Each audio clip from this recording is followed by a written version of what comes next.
حیا للصلاۃ، یہ کوئی حیا للصلاۃ نہیں، حیا آجا للصلاۃ نماز نہیں ہے، اللہ کہتے ہی نہیں تھی۔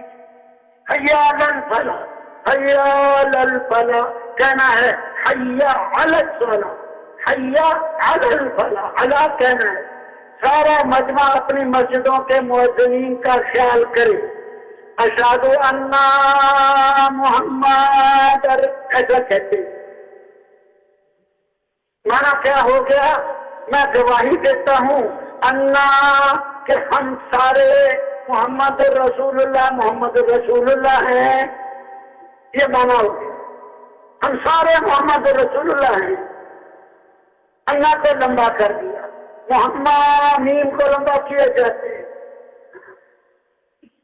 اور بے تحاشا کھینچنا، ہاں لیکن سمجھانا پیار سے، سمجھانا پیار سے۔ حیا علی الفلاح،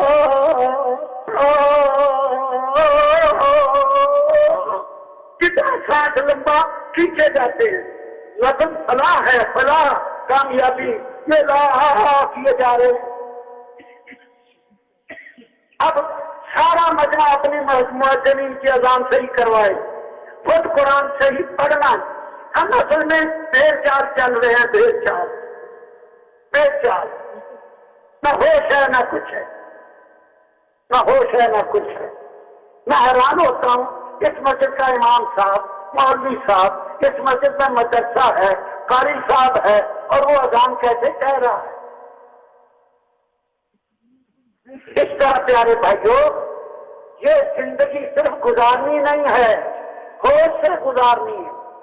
جہاں جہاں جائیں ان سب کو فضائل بتا کر، شوق دلا کر کھینچیں اللہ کے راستے، تاکہ زندگی رخ پہ آوے، ہمارے ذمہ کسی کا حق نہ ہو۔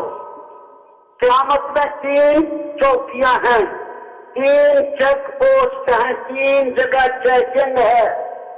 ہاں، جنت میں جانے تک 3 جگہ چیکنگ ہو کر پھر آگے جانا ہے۔ نمبر 1، سب سے پہلی چیک پوسٹ چیکنگ، صرف ایک چیز دیکھی جائے گی، اس بندے کے اعمال نامے میں شرک ہے یا نہیں، بس اور کچھ نہیں۔ اس نے کیا برائیاں کی، کیا اچھائیاں، کچھ نہیں، یہاں یہ حساب ہے نہیں۔ صرف ایک چیز دیکھو، شرک نہیں ہے، دروازہ کھول دو، جنت کی طرف گیٹ کھول دو، نہیں ہے تو چلو شرک ہے، چلو دوزخ کی طرف، شرک والے کی بخشش نہیں۔ انہ من یشرک باللہ فقد حرم اللہ علیہ الجنہ، شرک والے کے لیے اللہ نے جنت حرام کر دی، یہ قرآن سے۔ یہاں سے نکل گئے، آگے پھر صرف ایک چیز دیکھی جائے گی، ابھی گیٹ نہیں کھلا، اس کے اعمال نامے میں دیکھو، کسی کا حق تو نہیں، حقوق العباد، صرف ایک چیز بس،